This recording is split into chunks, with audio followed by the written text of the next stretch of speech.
This is my 2016 Ford Transit Connect Stealth Minimalist Micro Camper. I bought it used with 125,000 miles on it, and now we're at about 140,000. I paid $12,000. I'm paying $300 a month currently. And some of you guys might be wondering, where do you sleep? Where's your sleeping pad? Well, right now it's on the roof. So when I am sleeping in here, this is the main gist. I have a Thermarest 4-inch thick Mondo King 3D sleeping pad, self-inflating. It's comfortable, and it's nice because it fits right in the door when I don't want it. I've got my tent, I've got a pillow, I've got a sleeping bag, I've got a camping chair. I like to keep a lot of arts and crafts and some tools and just other odds and ends in here. Generally, I keep all of my food in here, and my water and my cooking stove. I don't have a lot in there right now because I was just in the desert, and what food I did have in there got up to 140 degrees and basically was no good. And then on this side, I've got a bunch more stuff sacks, a bunch of clothes, some notebooks, a water purifier, some shoes, a belt, just stuff, whatever fits in there. It's made out of 1/4-inch plywood, nails, and glue.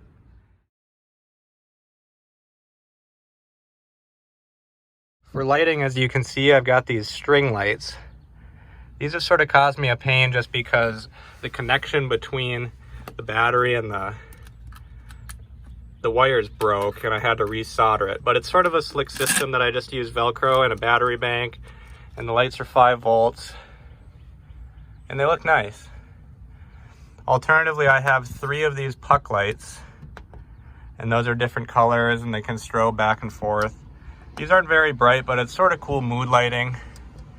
So, I don't know, I like to use them sometimes. They're not very bright, so people can't really see you using them at night, which is nice. I've got a cooler here, depending on where you are and what climates you're in. I've been in a lot of them. Ice stays anywhere between a day and 3 days. This is another new attachment here, what I've done with the bungee cords. And it's not the greatest, but it's nice because it keeps my board up and out of the way. I'll redo this eventually and make it nicer so it's more sort of seated in the middle, but it's good for now. Another thing that's new is I just found this rack in a pile of trash somewhere out on the interstate in California. So that was cool. It just sort of hangs up on there. No installation required.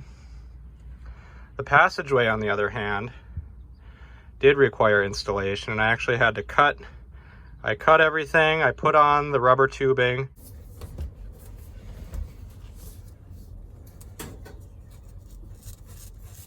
I put on this is actually upholstery interior, what they would normally use for like this material. It's actually a little bit different on this side. All of these panels were redone by me. I traced the original panels and cut out some new ones out of nicer plywood. Gives it a nice feel. This rug really does it all for me. It sort of ties everything together, makes it kind of homey. It's 4x7, I think. A cool storage spot I like to use is these guys. There's one on each side. Keep my odds and ends, extra toiletries, stuff that I don't use a lot. It's a good little hiding spot.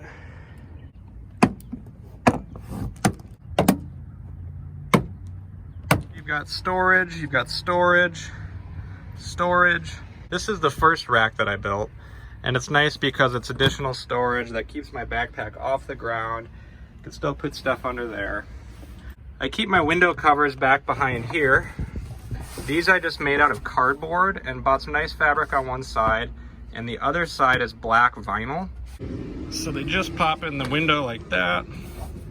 And what I do is I use a little magnet, and it just kind of keeps it in like that. Nothing too fancy. And then there's more for each of those windows. And for the divider, I usually use just a towel, and I just tuck it up and have it hang down.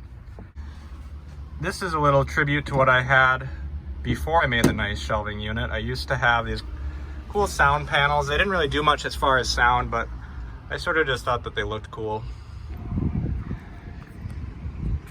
This is the long wheelbase version, which means that it's, I think, maybe a foot longer than the short wheelbase version. It's not much, but it makes it so I can lay down. It is nice having 4 doors. All these windows are, you know, you have to cover them up because you don't want people seeing you sleeping at night. But when you're driving around and going on long distance drives, man, it sure is nice to have these windows. Another nice feature I added is these WeatherTech rain guards. This is my main ventilation for when I'm sleeping at night. And depending on the weather conditions, it actually works quite well. I've found that if you're sleeping between like freezing and 60 degrees, you're gonna get a lot of condensation on your ceiling.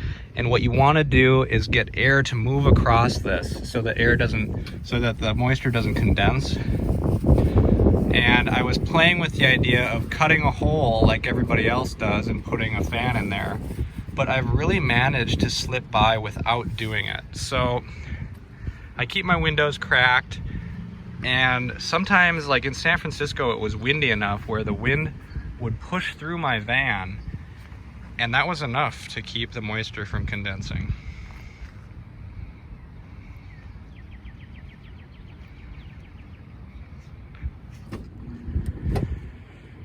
The driver's seat is, you know, pretty standard. There's not a lot of odds and ends. You've got a basic radio, cruise control, AC. It's got a auxiliary cord. Got to use your dongle. And then the last storage area that I'll tell you about is up here. It's good for, you know, small stuff. It can't fit too much, but you can keep, I keep my hat and my gloves up there, some books. If you guys want to hear more about my full-time van life living in downtown San Francisco with all the parking tickets and all the weird stuff in the middle of the night, what the hell is this guy doing? Be sure to subscribe and stay tuned. Thanks for watching.